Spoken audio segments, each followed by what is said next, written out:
We have an incredibly packed news week this week that you're not going to want to miss. Our two biggest events of the week are coming on Wednesday with the US FOMC report, and on Friday we'll get the NFP report.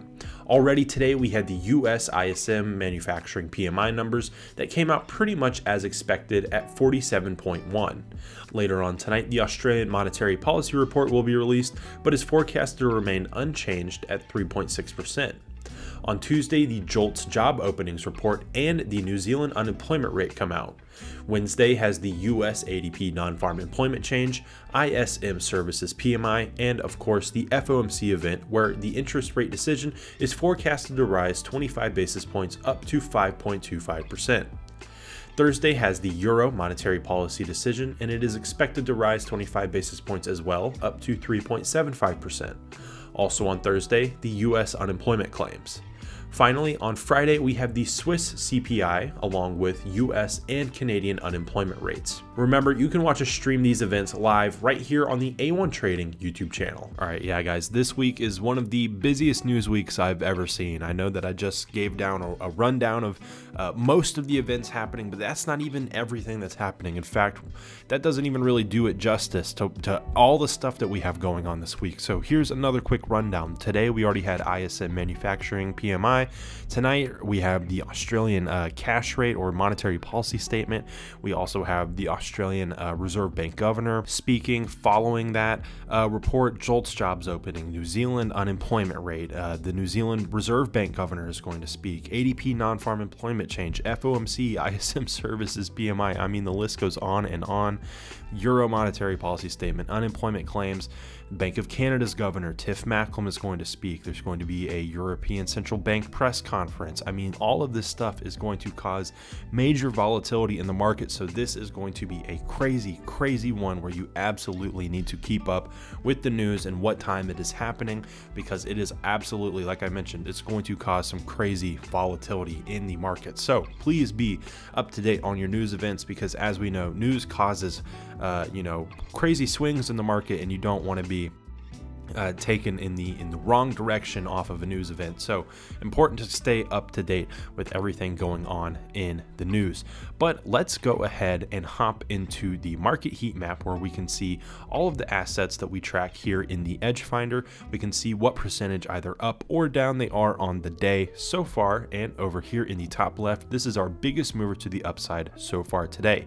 It's Aussie JPY, and it's up 1.15% on the day so far, followed by CAD JPY, USD JPY, CHF JPY, I'm noticing a trend here, Aussie NZD, and NZD JPY. So according to this top row up here, these biggest movers to the upside so far today, seems as if the yen is selling off pretty hard. But we can also look down here towards the bottom, and look, we have a brand new box down here. It's Bitcoin, everybody. We are adding Bitcoin to the EdgeFinder due to popular demand. We want to make the EdgeFinder the best trading tool possible for traders, and what that means is listening to our amazing community and improving it in the ways that you want to see it improved. And one of our most recent additions here is Bitcoin, of course, very heavily asked for Bitcoin. So we can actually see that Bitcoin is our biggest mover to the downside so far today, down nearly 5%. It's down 4.5%, really, 4.55% there. So yeah, Bitcoin now available in the EdgeFinder. But let's take a look at these other currency pairs. We have GBP AUD, GBP CAD, Euro AUD, GBP USD, Euro CAD, and gold. Those are really our 6 biggest movers to the downside, not including Bitcoin. Do you have any questions about any of our products or services? Right now, members of the A1 Trading team are standing by, waiting to assist you. You can head over to our website, a1trading.com, and click the icon in the bottom right-hand corner to chat with one of our team members live. You can also go to a1trading.com/contact and fill out the Contact Us form, and someone will get back to you shortly. We have our helpful and friendly members of our support staff staff ready to chat with you anytime Monday through Friday from 9 a.m. to 5 p.m. Eastern Time. So what are you waiting for? If you have any questions, feel free to chat with us live right now on the A1 Trading website. Let's head back into the watch list. Here's a total list of all of our buy and sell biases. We have a few strong buys and just one strong sell. Let's remove any indices or commodities that we might have, just indices today. And there we go, shortens up our list just a little bit. These are all of the currency pairs that we currently have listed as a buy or a sell bias. And I think I already know which one I want to take a look at today. USD CAD. Coming up on Friday, we have the NFP report, or the unemployment rate decision for the US dollar. That'll be a huge news event that you should absolutely tune into our live stream for, so you can watch the news release, the spike, and get expert analysis and opinions on the US dollar immediately following the news event. But at the exact same time of that release, we'll also get the Canadian dollar unemployment rate decision. So USD CAD seems to be a pretty good pair to take a look at to start off the week. So here we go. USD CAD strong buy by a score of +6. COT data is a score of +2, and retail sentiment a score of +1. Taking a look at those numbers right over here, we can see that institutional traders or smart money traders, that's who we're talking about when we're looking at COT data, they're currently favored long on the US dollar, 64.3% there, and favored pretty heavily short on the Canadian dollar, 73.7% short there on the Canadian dollar. Retail sentiment, on the other hand, what is the crowd thinking when taking a look at USD CAD? Well, the crowd, or the day traders, are currently pretty heavily favored on the short side for USD CAD, 78% at the moment. Seasonality is a score of -1, and taking a look in the month of May, it is now May 1st. So moving on to the month of May here in the seasonality tab, over the last 10 years, if you isolate just the month of May and look at how USD CAD has trended, you would notice that it is somewhat bearish. It tends to sell off in the month of May, and so far today, that actually would be the case. It is down just a little bit so far today on May 1st. Our trend reading is showing a score of a +2, and it doesn't really look like it taking a look at the trend projection tab. Now, this is a limited view. This only goes back to April 24th, so about a week here. But if we go into the price forecast tab, we'll be able to get a little bit of a longer or more detailed look at the actual daily price chart. And I imagine, oh, let's see, where is USD CAD? I've somehow missed it. There we go. And I imagine that we'll see a more of a stronger trend to the upside. And yes, that's exactly what we're seeing right here. Looking back all the way to April 14th, we can see that USD CAD has pretty much just continued each day to move higher and higher, making a really nice run to the upside over the span of roughly 2 weeks. Roughly 2 weeks, it just continued to shoot to the upside, and since then has come down a bit, but price forecast does project that based on all of these different metrics that we're tracking here, that USD CAD will continue to make moves to the upside, have a little bit of a reversal. We'll see if that is in fact the case, however. Let's finish up with our fundamentals here. We have GDP growth, unemployment, and interest rates, all scores of +1. Inflation, on the other hand, is a score of -1.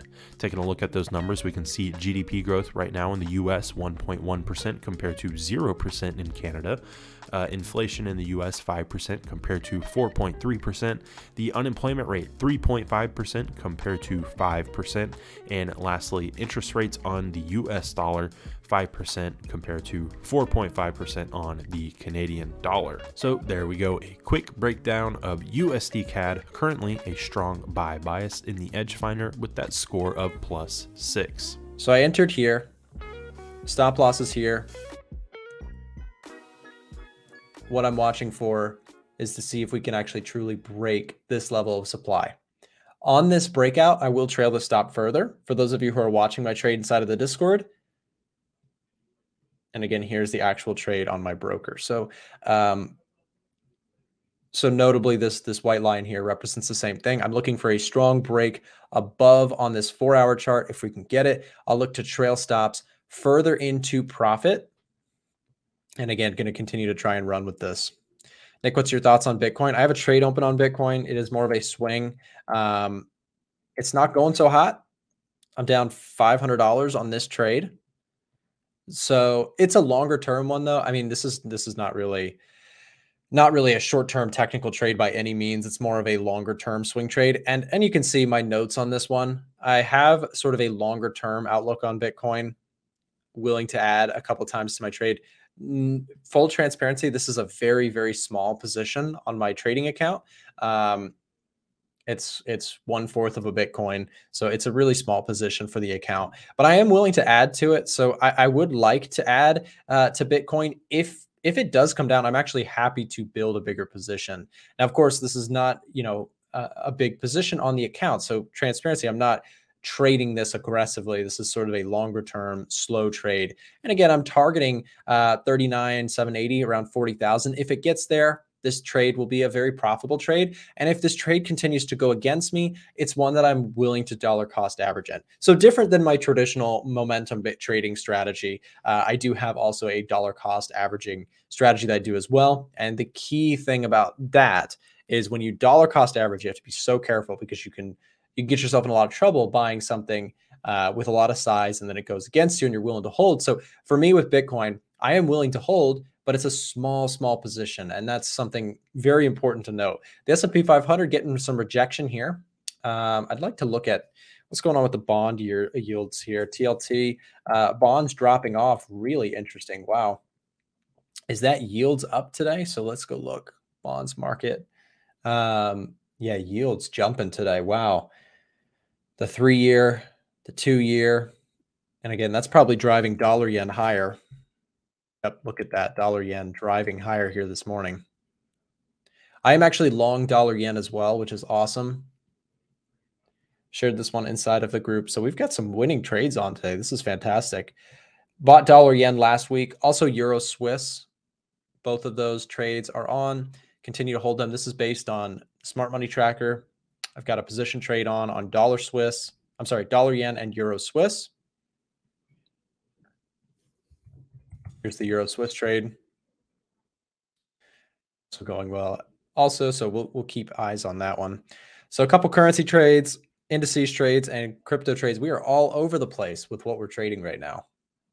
Honestly, that's the way I like it. I don't trade just currencies. I don't trade just commodities. I don't trade just indices. I kind of trade a mix of all of them. If I'm being in terms of sizing, and we did just get PMI numbers. I'm sorry for missing that, guys. That was my fault. In terms of sizing, indices, of course, being the biggest allocation of my portfolios. Okay, so we had ISM manufacturing PMIs just come out. Slightly higher than expectations here. Manufacturing PMI, manufacturing prices. Interesting. Okay, let's go through this real quick. So ISM manufacturing PMI, this is the level of a diffusion index based on surveyed purchasing managers in the manufacturing industry. Above 50 indicates industry expansion, below indicates contraction. We got 47.1. Leading indicator of economic health, businesses react quickly to market conditions and their purchasing managers hold perhaps the most current and relevant insight into the company's view of the economy. Survey of about 300 purchasing managers, which asked respondents to rate the relative level of business conditions, including employment, production, new orders, prices, supplier deliveries, and inventories. Okay. And again, as it said, above a 50 indicates industry expansion, below indicates contraction. So we're seeing some contraction, which is as expected in some ways. However, manufacturing prices, which is more of a measure of inflation here. Level of diffusion index based on surveyed the manufacturing industry, This is a component of PMI, but reported separately as an inflation gauge. Above 50 indicates rising prices. Below indicates falling prices. It's a leading indicator of consumer inflation. When businesses pay more for goods and services, the higher costs are usually passed on to the consumer. So we had higher than expected inflationary prices on the ISM manufacturing prices that came out this morning. That's really interesting. Of course, dollar could get a pop from that. And there it is. A little bit of a bump to the upside and makes sense why we're seeing a little bit of decline. Yep, some decline on gold now, right? Again, fear around inflation being sticky, inflation being problematic could cause the Federal Reserve to need to raise rates. Of course, an interesting report here, but we have big news coming on the rest of this week. So we'll see if this impacts what's expected here on Wednesday with the Fed funds rate.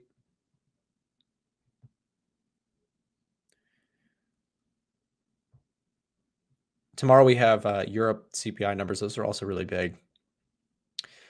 Very, very interesting stuff to go through here this morning. Again, Fed funds rate on Wednesday will be big, but also the FOMC statement. This is going to be very important. Don't forget to check out the links in the description if you want our broker recommendation, access to our free Discord, free EdgeFinder, or want to chat with us on Telegram. Remember, you can watch us live in the markets every morning starting at 9:30 a.m. Eastern Time, and we have lots more free trading tools and content available on our website, a1trading.com. Thanks for watching.